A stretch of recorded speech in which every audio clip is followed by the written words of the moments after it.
Ahora ustedes formalmente, bienvenidos al programa número 34 de Desafío 2019 en la quinta temporada aquí en C5N. Un momento muy delicado, una situación muy delicada. El gato viene hablando de ello. En primer lugar, sabemos hubo una reunión de los delegados del Fondo Monetario con los representantes del Frente de Todos, incluido el candidato Alberto Fernández.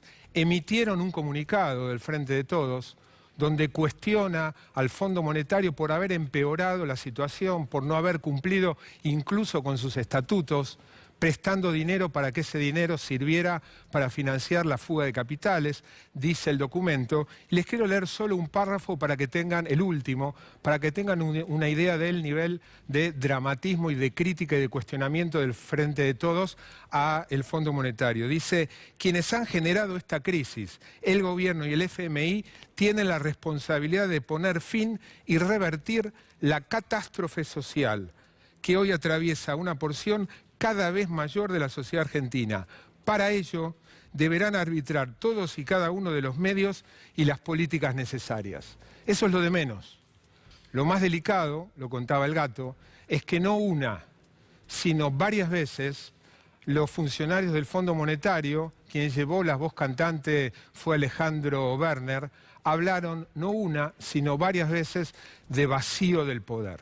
Hay un vacío de poder que ellos están viendo en la Argentina.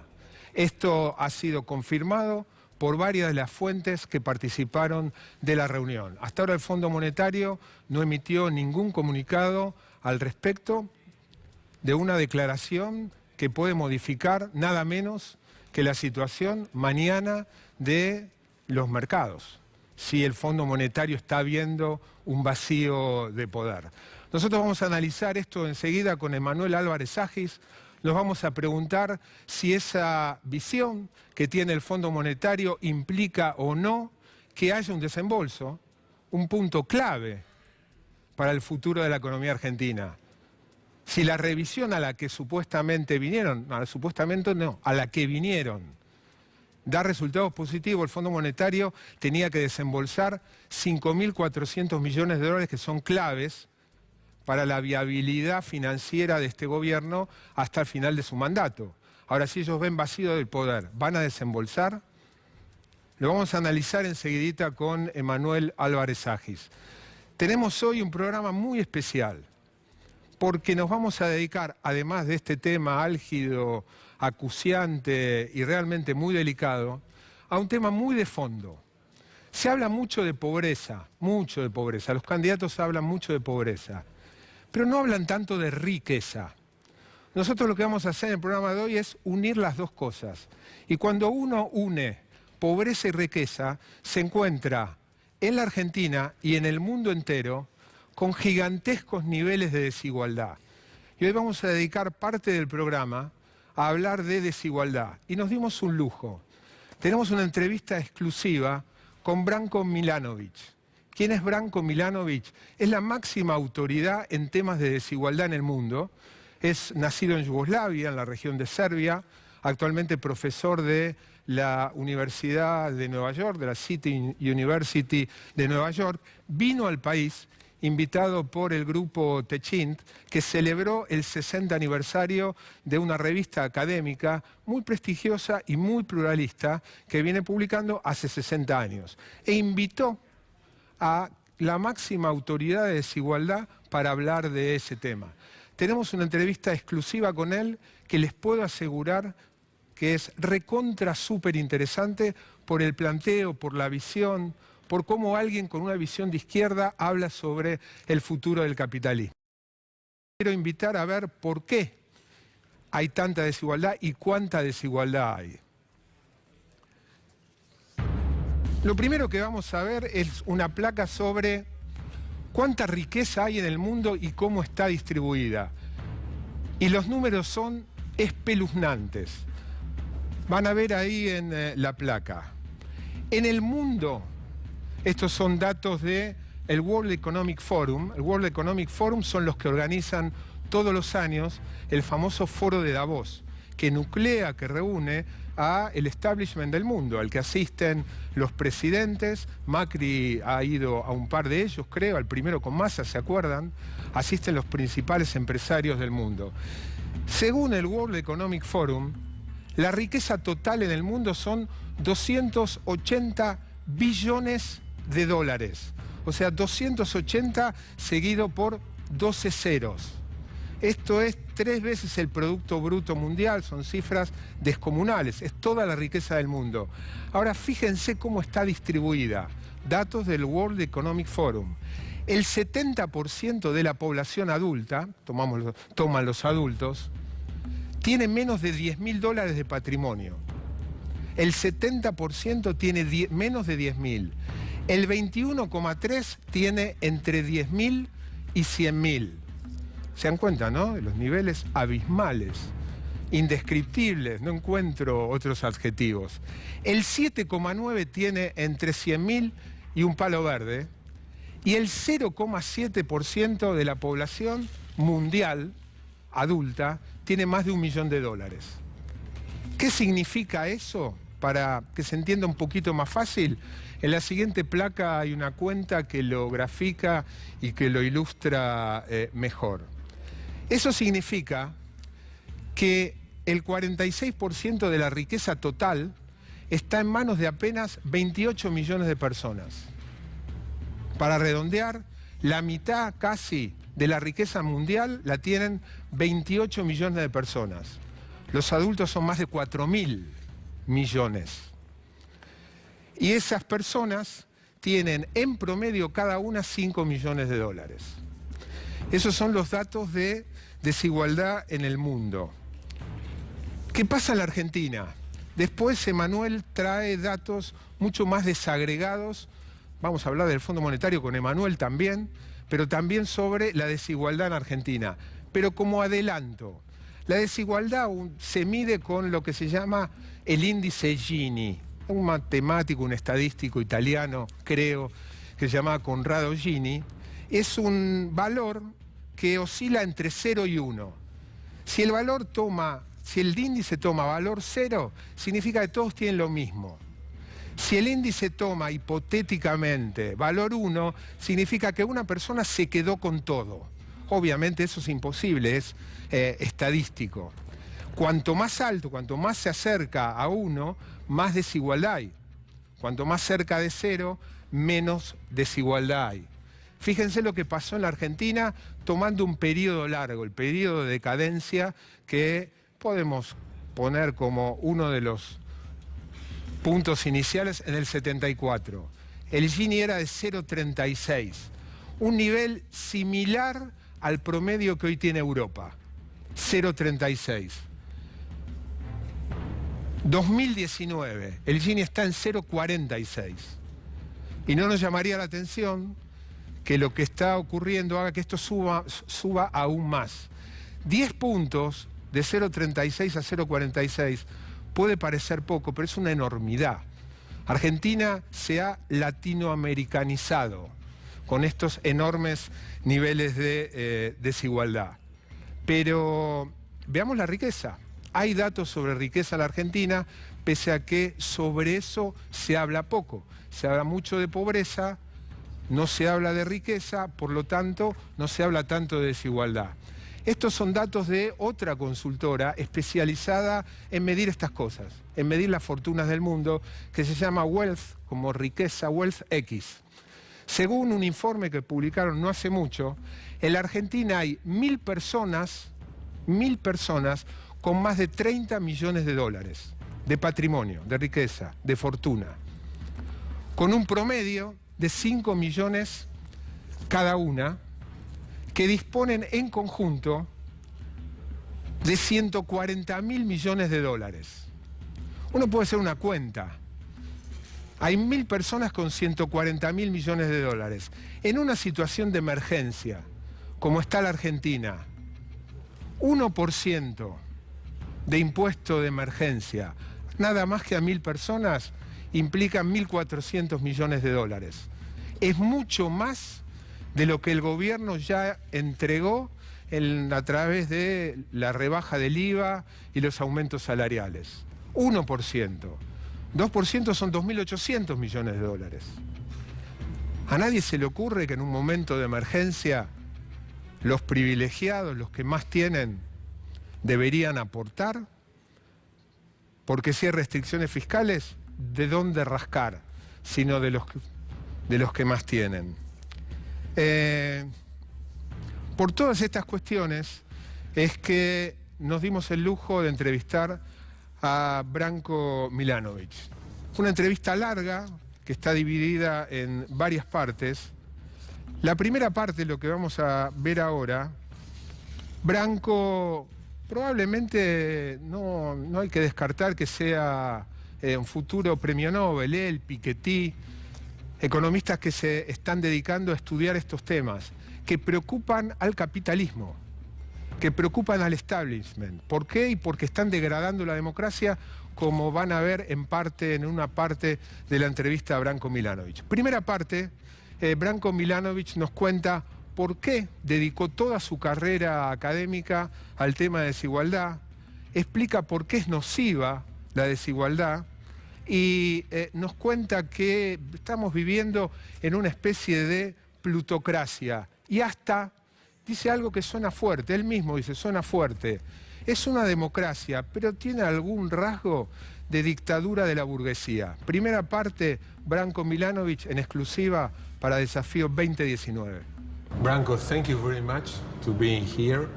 This is Challenge 2019, that's the name of the program, Desafío 2019. Tell me, why did you specialize in inequality markets in all your career? Well, first, Marcel, let me thank you for inviting me. I'm very happy to be at the Desafío show. It's going to be a challenging show. You know, people ask me that the reason why actually, first I started working on inequality when I was relatively young, you know, in former Yugoslavia, when I did my, originally the studies, the bachelor studies and then dissertation. I was interested in two things, which are often not found together in one person. I was interested in social issues and I was very much influenced by Marx. And on the other hand, I love numbers. So I like, you know, numbers. I still compute my numbers. It is all on my, you know, laptop, and I like working with numbers. And when I first time saw distribution functions and, you know, functions that show inequality, distribution of income inequality, I immediately thought, wow, this is really for me something extremely exciting. I can use numbers and I can work and study social phenomena. Why do you think inequality is so important for life in general, for politics? You know, I would start actually, Marcelo, by saying a general philosophical issue. The general philosophical issue is that we have to treat all individuals as fundamentally equal. That does not mean that they all have to have the same income, and they will not have the same income. But we have to have equality of individuals or people as a fundamental objective. Now that translates that it is not acceptable to actually have a society, or actually try not to have a society with enormous differences in income, a lot of that stemming from the background, from the parents that they had, you know, from the inheritance that they had for ability to go different school and so on. So I think there is a philosophical reason that we are concerned with inequality. But then there are others. There are also inequalities very often very bad for growth. So actually, very often, the rich people take over. Sorry, it's very important for? It's a very bad, I mean, if you have high inequality, yes, you might not have a very high rate of growth. Of growth of the economy, like growth. Because you have lots of rich people who basically control the political process, impose the rules that are favorable to them, and they're unfavorable for the national economy and for everybody else. Plutocracy. It's a plutocracy, yes. And that's actually what I think that we are now in many countries actually moving unfortunately, toward a system which is much more plutocratic. And if you allow me just to make a small comparison, we have formally in many countries democracies, but because the real economic power and political power is concentrated, we might become plutocracies in the same way that the Roman Empire was a republic officially, but became in reality a monarchy, or look at what they used to call it, the principate, you know. You wrote, and I would like to know if you reaffirm that in any way in the capitalism we have here now, there is something like a dictatorship of the bourgeoisie.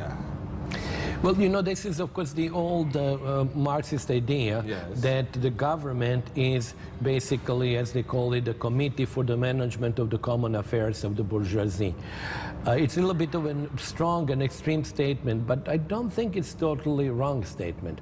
If you look at the fact that in the United States, which are actually most interesting example, just look at the contributions, campaign contributions. They are so concentrated. There are actually empirical studies that show that something like, I forgot, like 60% of the total contributions come from the top 1%. And when people often disregard that, I find it absolutely amazing, because nobody is throwing money through the window. Primera parte de Branko Milanovic hablando de plutocracia, el gobierno del dinero. Vamos a seguir con la entrevista a Branko, pero ahora con la novedad del día. Emanuel, buenas noches. Buenas noches, Marcelo. Estás medio choqueado y consternado por la declaración del fondo, imagino como todos. Sí, sorprende que lo que principalmente se conoce es opiniones del fondo que tienen que ver más con la política que con la economía. Razonablemente, pues todos entendemos que estamos en un momento político particular, pero me parece que el fondo, lejos de aportar a ese proceso político, simplemente lo está describiendo, digamos, y que lo describa el organismo que es el responsable de dar el gesto más contundente de estabilidad financiera que le espera a la economía en los próximos meses, que es básicamente un desembolso, me parece que a todos nos preocupa. Hay que recordar que el antecedente que ya empieza a dibujar que esta situación aumenta la incertidumbre lejos de bajarla, es que originalmente esta misión del fondo era una misión para revisar el acuerdo, aprobarlo y desembolsar. Además sobre metas que se saben ya cumplidas. Exacto, solo que el fondo ahora está diciendo, bueno, no, es una misión exploratoria, lo cual es una... Una rareza, ¿no? Sí, una rareza institucional. A ver, también hay que entender la otra parte. El fondo razonablemente dice, sí, hasta ayer se cumplió, pero hoy la situación económica es claramente distinta. Ahora, lo que sí hay que decir es que es claramente distinta en un contexto donde el gobierno cumplió a rajatabla. Con lo que el fondo le pedía. Sí, no es que estamos acá porque el gobierno decidió apartarse de alguna meta monetaria, fiscal o lo que sea, sino paradójicamente porque venimos cumpliendo el acuerdo al pie de la letra. Lo que dijo el gato está absolutamente chequeado, ¿eh? Había 4 representantes del Frente de Todos y hay coincidencia de que se habló no una, sino varias veces de vacío de poder. Con la experiencia que tenés como funcionario, ante semejante situación, ¿el fondo debería emitir algún comunicado? ¿Debería hacer alguna aclaración? Primer punto, para evitar el vacío de poder hay que evitar el Banco Central vacío. Y el que tiene esa llave es el fondo. Con el aporte. Totalmente. Con el desembolso. Totalmente. No habría más señal que vacío de poder que un país que no recibe un desembolso que está comprometido por cuyas metas ha cumplido. Entonces es obvio que la situación institucional de Argentina es endeble porque las PASO ha sido una sorpresa. Ahora, más endeble va a ser si eso lo enfrentamos sin plata. Entonces, si el fondo puede hacer un aporte a la institucionalidad y a la estabilidad del país, es desembolsar. Ahora, también creo eso mismo que decías vos. O sea, me parece que para evitar cuestiones institucionales y reuniones que en general uno no conoce muy bien, la parte más importante, que es la parte del fondo, el fondo debería ser muy explícito públicamente sobre qué dijo en esa reunión, porque de vuelta, el Frente de Todo lo que está diciendo en un comunicado que además es muy extenso y que si uno lo compara con el comunicado que originalmente se emitió la primera vez que Alberto Fernández se juntó con el fondo. La verdad que es bastante parecido, nada más que cambiaron los números porque la economía se fue desarrollando. Ahora, del que tenemos dudas de qué dijo es del fondo. Entonces me parece que esa duda hay que despejarla muy rápidamente. Te quiero ser muy preciso con esto. Muy rápidamente quiere decir antes de la apertura de mañana de los mercados. A eso iba. De mantenerse esta, no digo incertidumbre, pero bueno, versión confirmada, ratificada, de que el fondo está hablando de vacío de poder. Y si uno habla de vacío de poder, está insinuando. Hay dudas ahí sobre si efectivamente se habló de adelantamiento de elecciones. Fuentes consultadas por mí dijeron que expresamente no se habló de adelantamiento de elecciones. Ahora, si hay un vacío de poder, queda, no sé si directamente implícito, pero al menos insinuado. La pregunta es, ¿puede el fondo boicotear lo que queda del gobierno de Macri, hundiéndose con lo comprometido que estaba, teniendo como experiencia lo que ya pasó en 2001? O sea, no está tan atado a la suerte de al menos que el gobierno pueda, para usar la metáfora ayer creo de Marcos Peña, de poder acercar el barco hasta la otra orilla, no sé quién. A ver, no sería la primera vez, no sería la segunda vez, sería la tercera vez. Mismo país, misma situación. Fines de los 80, fines de los 90, y ahora estamos en una situación parecida. Digamos, me parece que el fondo en esto, los antecedentes no son buenos. Digamos, no son buenos. Ahora, lo que es raro es que el escenario al cual se enfrenta el fondo no es un escenario donde ni Alberto Fernández, ni Lavagna, digo, tal vez haya algún candidato que sí, pero las principales fuerzas no están diciendo, conmigo el acuerdo con el fondo no se cumple. O sea, lo que se está enfrentando al fondo es lo que más chances electorales tiene hoy. Frente de Todos, ¿qué dice? El acuerdo salió mal, lo vamos a rediscutir, pero lo vamos a rediscutir quiere decir vamos a estar adentro de un acuerdo con el fondo. Y quiero decir, alguien puede tener... No van a patear el tablero, nadie habló de patear el tablero. Nadie habló de patear el tablero. Refinanciarlo. Pero además, ¿alguien tiene alguna duda de que el acuerdo salió mal? Porque lo loco sería que el fondo estuviera diciendo, no entiendo las dudas del candidato del Frente de Todos porque el acuerdo viene saliendo perfecto, el acuerdo viene saliendo pésimo.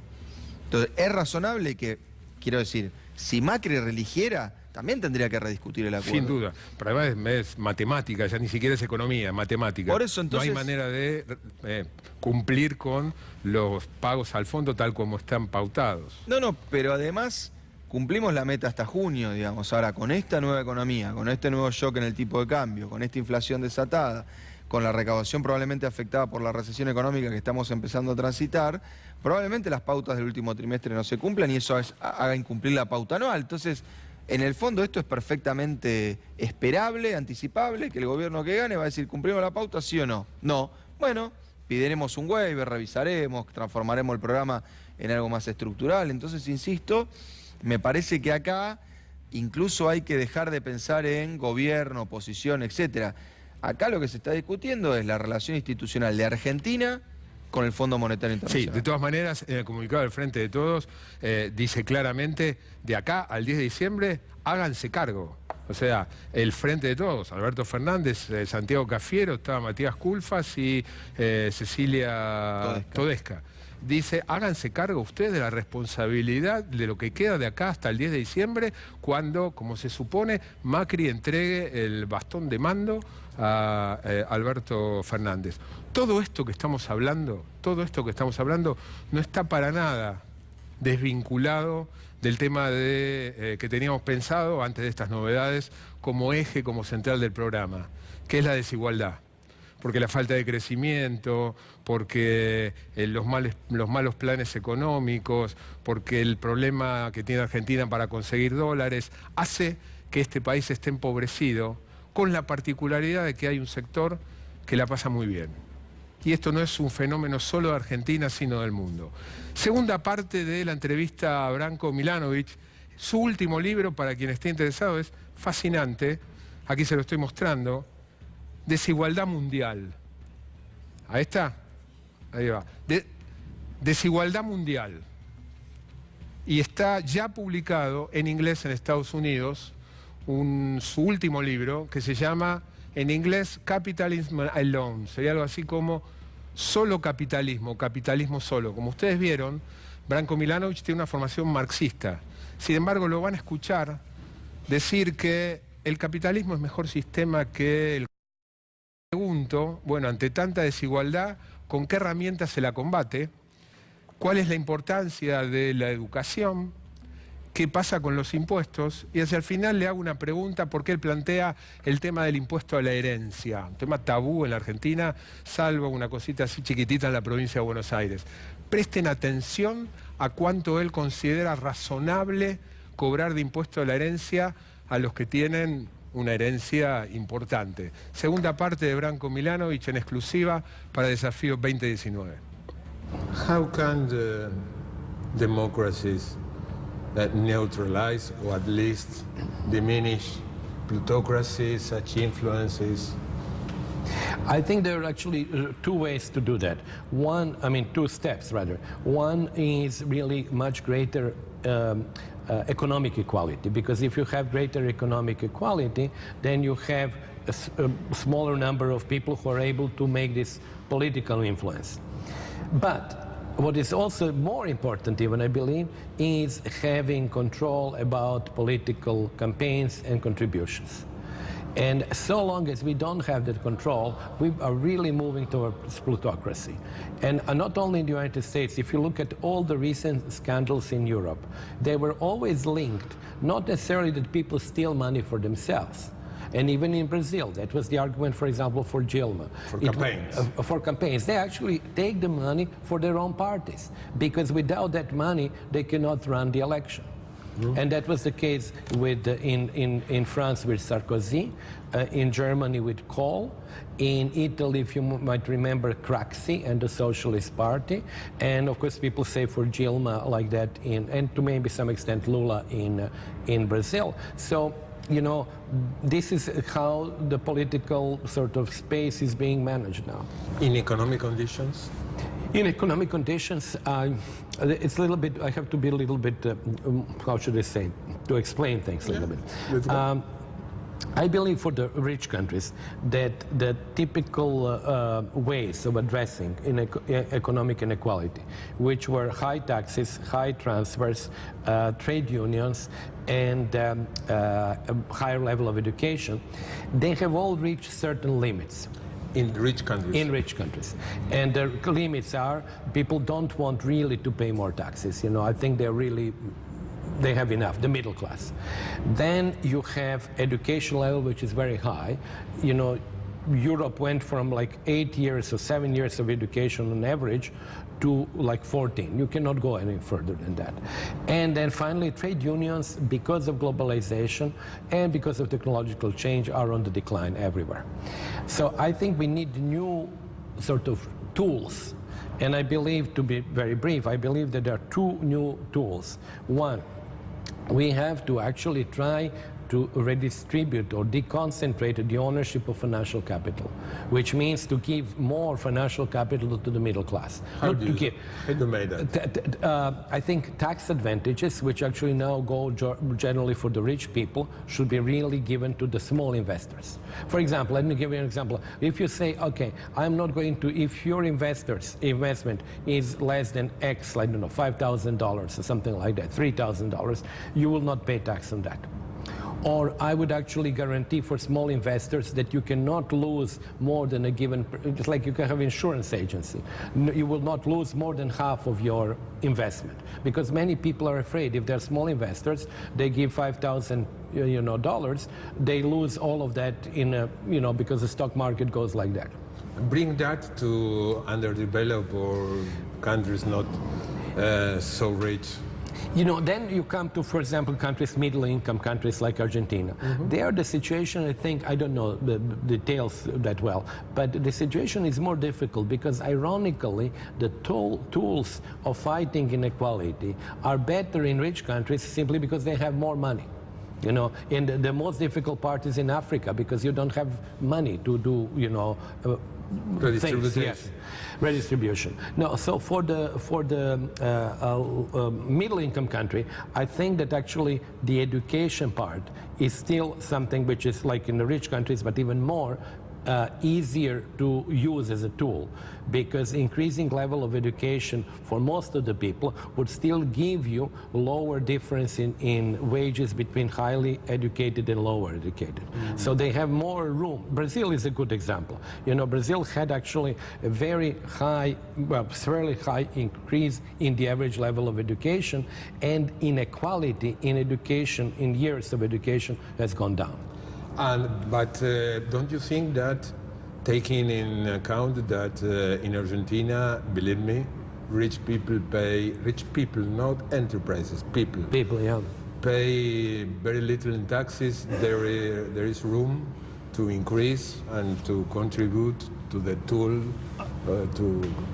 I totally agree. When I said before that there is a limit, I meant really that the middle class in rich countries does not want to pay more than 50% of their income in taxes, as currently said. That's rich countries.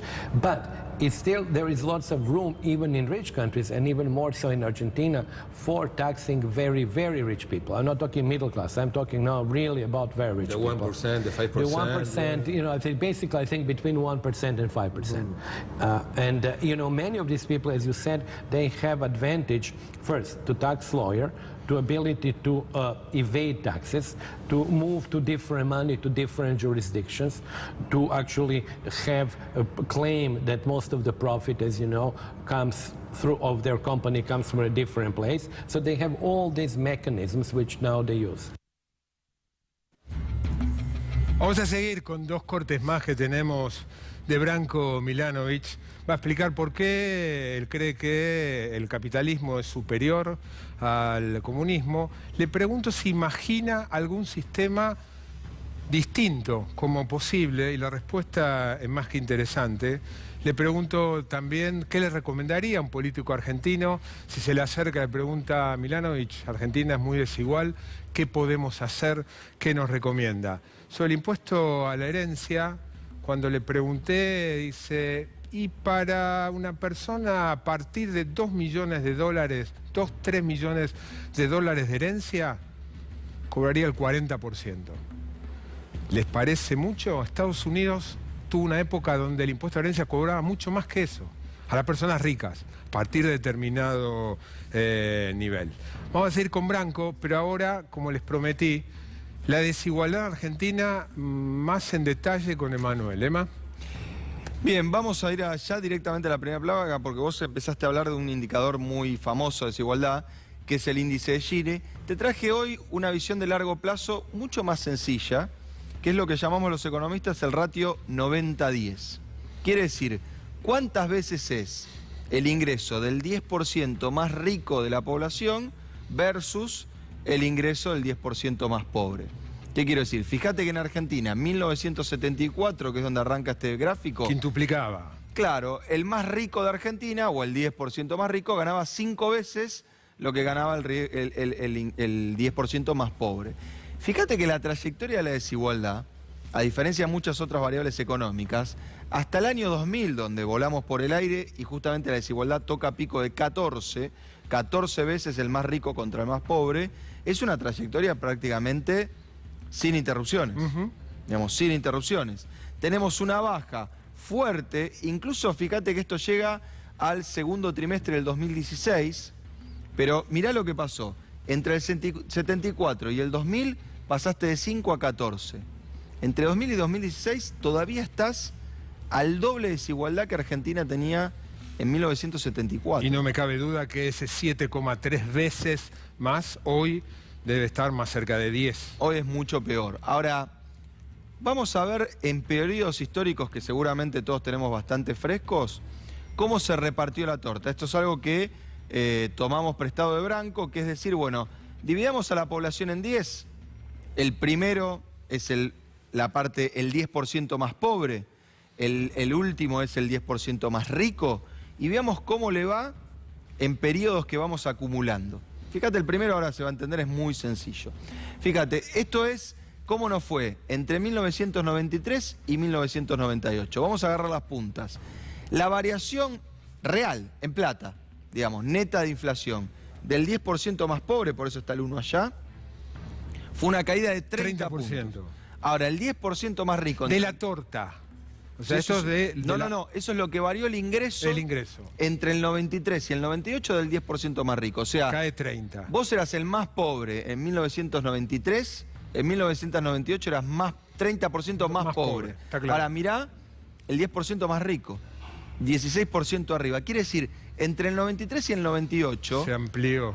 Ganan los más ricos, fíjate que el positivo empieza en el decil 7, y pierden los más pobres. Claramente un cambio fuerte. O sea, gana el 30% más rico, pierde el 70% más pobre. Exacto. Ahora vamos a lo que pasa a partir del 99, donde Argentina empieza realmente a estar incluso más complicada, y hasta 2003, la duración de la crisis de la convertibilidad. Fíjate. Pierden todos. Pierden todos. O sea, la crisis de la convertibilidad fue, ¿viste ese lema?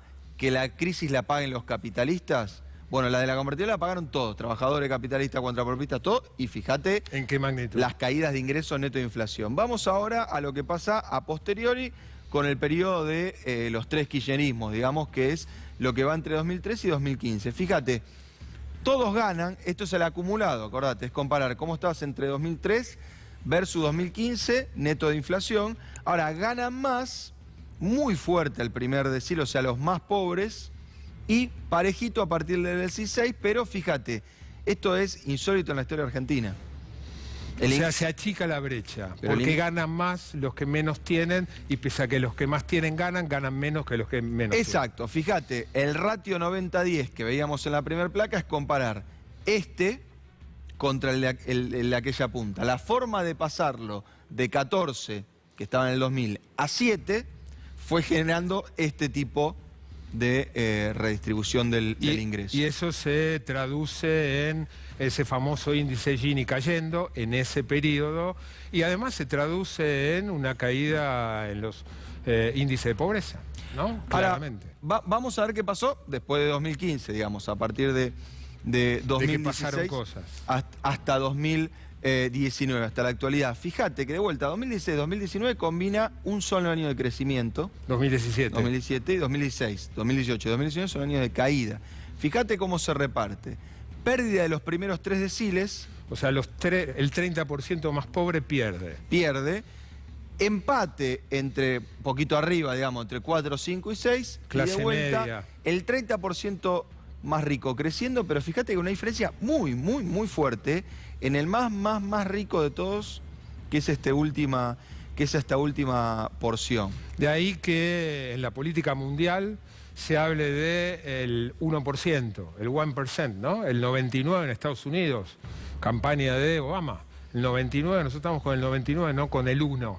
El 1%. Bueno, el 10%, el 1%, el 5%, el 10%, que vive muy bien. Esos que ahora en medio de la crisis sorprende, ¿no? Cuando uno va por algunos barrios y en medio de la crisis con precios que suben a niveles a veces muy acelerados, que llegan incluso en supermercados a ponerle alarma a la manteca, ponerle alarma al atún. Está lleno de gente. ¿Por qué? Y bueno, porque hay 20% de la sociedad argentina que aún en la crisis la pasa bien. ¿Queda una última? Punto final, y te traigo a colación una cosa que es verdaderamente cuando la primera vez que después de mucho tiempo en la historia de la economía se empieza a hablar de desigualdad.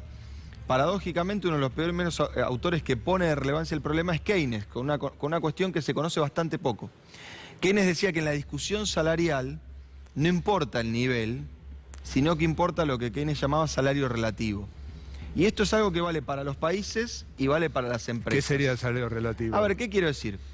Vos podés tener una empresa que tenga trabajadores con salario muy bajo y sea una empresa donde la cosa discurre armoniosamente. Ahora, podés tener una empresa donde todos los trabajadores ganen muchísimo más, pero si hay uno que gana muchísimo más que los que ganan muchísimo más, se arma lío. Esto los gerentes de recursos humanos lo conocen muy bien. Por eso viste que a veces en las empresas es tabú preguntar, che, ¿vos cuánto ganás? Porque el problema es la comparación. Bueno, en los países pasa un poco lo mismo. En los países uno muchas veces encuentra estudios que muestran que los límites al crecimiento o que incluso cuestiones tan lejanas como la inseguridad no tienen que ver tanto con el nivel de riqueza, sino con los efectos que genera la injusticia de ver que el otro está muchísimo mejor que yo, que estoy muchísimo peor.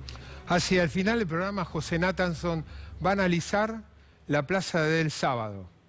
Podríamos llamar la Plaza del Sí se puede, según el gobierno, y a imaginar cómo de ahí puede surgir, puede terminar amalgamando o no la nueva oposición que va a requerir la democracia, ¿no? Una nueva oposición.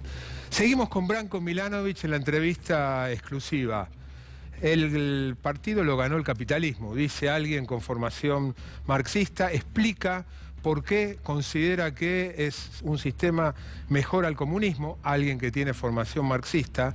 Le pregunto si imagina hacia el futuro otro sistema que no sea capitalista y cuenta su experiencia viviendo en Yugoslavia. Branko Milanovic. The game was won by capitalism. Yeah. It's definitely... Well, we don't know because what the future will bring, but let me say why I think it was won by capitalism, and that might kind of leads us to think about whether there will be another game. First, I think it was won by capitalism very, very broadly for two reasons. Because capitalism was able to use our sort of desire to own things, to own property, to own property and to work for our own betterment and improvement, and not to have that taken over by the state entirely. And of course, through the incentives, it was able to actually lead us to invest, to actually work harder and all that. So that's one reason. The second reason, and that was what goes with globalization now, is that you have had a sudden change in the relation of power between capital and labor. And I think it happened with Chinese opening, Indian opening, and the fall of communism. You suddenly had maybe 1.5 billion of people who they worked before, but now they work within the capitalist system, right? Now, why I think the second part is important? Because the current situation is characterized by huge power of capital over labor, simply because there is lots of labor and capital is relatively scarce. Now, go forward 200 years. If the world population remains, let's suppose, goes up to 10 billion or so, and we produce more and more capital, it could become that actually capital becomes much more abundant. You see? So maybe then the relationship would change. So maybe you and I can start the company very easily by borrowing $5 million. In other words, we are no longer wage workers. You know, if most of the sort of production takes place by self-employed people who borrow capital, it will still, to some extent, capitalism because it will be private ownership of the means of production, but there will be no wage labor.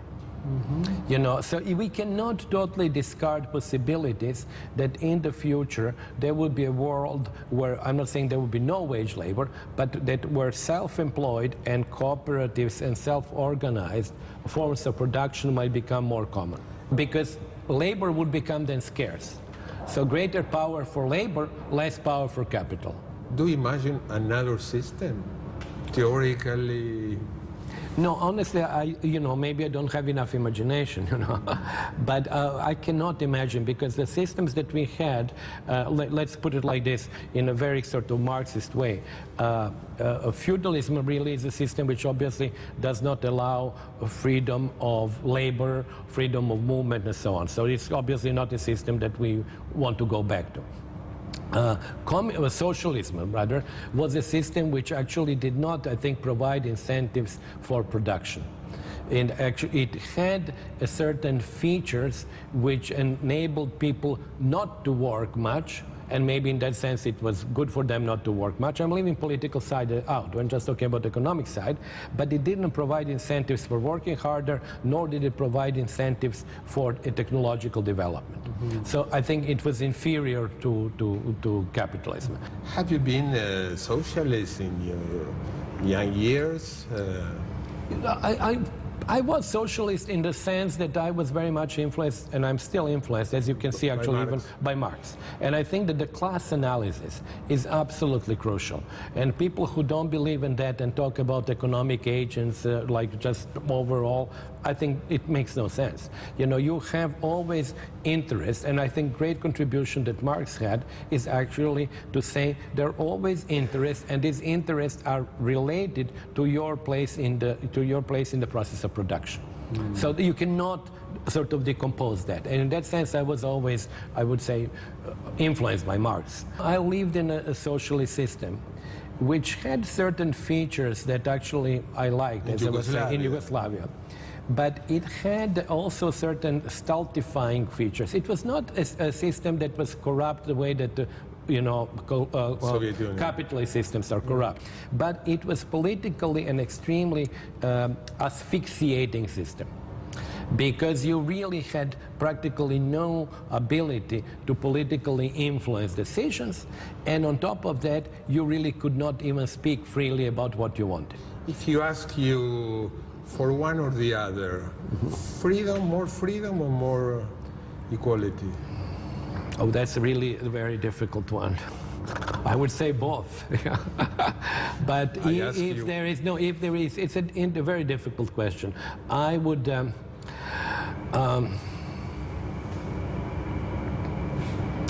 it's a difficult one. I would be willing, it's not maybe popular, but I would be willing to give up some degrees of freedom for more equality. Not much, but some. Because, of course... To sacrifice. To sacrifice, yes. And I think to some extent, I would actually be willing to sacrifice some degrees of freedom even for economic growth, because that would improve the conditions of people, and they would actually have, more food, more ability to travel, more ability to live well. And I honestly think that for many people, additional political freedom is, for them, relatively unimportant if they can actually live better. Pensalo en tu casa. ¿Sacrificarías algo de libertad por más bienestar económico, por más crecimiento? Pensalo. Una disyuntiva, bueno, planteó un teórico, José de esto sabe bien, Norberto Bobbio, ¿no? Entre igualdad o libertad. Última parte de Branko Milanovic y volvemos al Fondo Monetario. Volvemos al Fondo Monetario porque hablar de desigualdad en el mundo habla desde Bill Gates hasta Warren Buffett e incluso el Fondo Monetario Internacional mismo está haciendo desastres en la Argentina. Fíjense lo que dijo la que acaba de irse, Christine Lagarde, como directora gerente. En muchos países de todas las regiones la desigualdad se ha incrementado y las inequidades son excesivas y han empeorado en los últimos 10 años. Y lo mismo lo repitió un montón de veces. Una de las preguntas en el último bloque a Branko Milanovic es, ¿lo piensan realmente? ¿Qué opina de esto? Último corte, Branko Milanovic, en exclusiva para Desafío 2019. That inequality give more forces, more chances, collaborate to the increase of the right political parties, nationalism. In Argentina, we are now experiencing that very high crisis, economic crisis, and the people are moving not to nationalism, not to the right. Let's say we can discuss what's going on, but to the center left, to the Peronism. Europe, and to some extent Asia, reacted for historical reasons to problems of low growth or inequality or inflation and so on by going nationalist. But Latin America, it seems to me, is in some sense very lucky in that sense. Nationalism is not, how should I say, there is no, it doesn't seem that there is like a nationalism in the sense that, you know, Argentina wants to go to war with Brazil. But Europe, for historical reasons, and now with migration, is a part of the world where actually has been at war for the last 500 years, more or less, without interruption. So nationalism is the creator of these nation states, and is actually always can be sort of reignited to fight against somebody else. And in that sense, I find Latin America to be in some extent blessed and lucky. That it doesn't have that kind of nationalism. And I think maybe because of the origin of the creation of the countries. Of course, in other countries in Latin America where you have indigenous population, of course, like Bolivia, Peru, and so on, you have, of course, a big split between the indigenous population and people who are actually more of a Spanish or European extraction. But still, it doesn't have that nasty element. What would you recommend to a politician? Branco, we have a great problem about inequality. Tell me two, three political tools, 2, 3 political ways. No, I don't know Argentina well enough. I was yesterday in a bookstore, and of course I can read Spanish, and I was looking at books and so on, and I noticed several of them really talking, which I think is a general problem in Argentina, not a new problem, is really the link between the corruption and the political process. It's again things that I was talking before, rich people who influence, ability of, you know, rich people to move money away. I know that the problem is exactly the same, I think actually very similar in Mexico, you know, that there is an elite and which is able, I think in Argentina is a little bit different, that elite is not as compact as elsewhere, but I actually think that in that sense, working for equality, or let me put it like that, working for diminishing economic power of the elite, is thereby working for diminishing the political power of the elite and for greater political equality. So, as I ask you, between more freedom or more equality, if you have to choose, the economist made a few years ago, just a debate, right. China capitalism or Occidental capitalism? Well, in the book I don't choose, so I present the case, I present in essential... Let me challenge you. Well, I show the advantages, well, not the advantages, but I show the elite formation in one and the other system. Queda pendiente lo del fondo, nos quedamos cortos de tiempo, no esperábamos la llegada del Fondo Monetario diciendo que en Argentina hay un vacío de poder. Cuando le pregunto sobre el fondo, él dice, la gente de la parte de investigaciones del fondo cambió, efectivamente, y habla de desigualdad. Uno tiene dos explicaciones, dice Branco.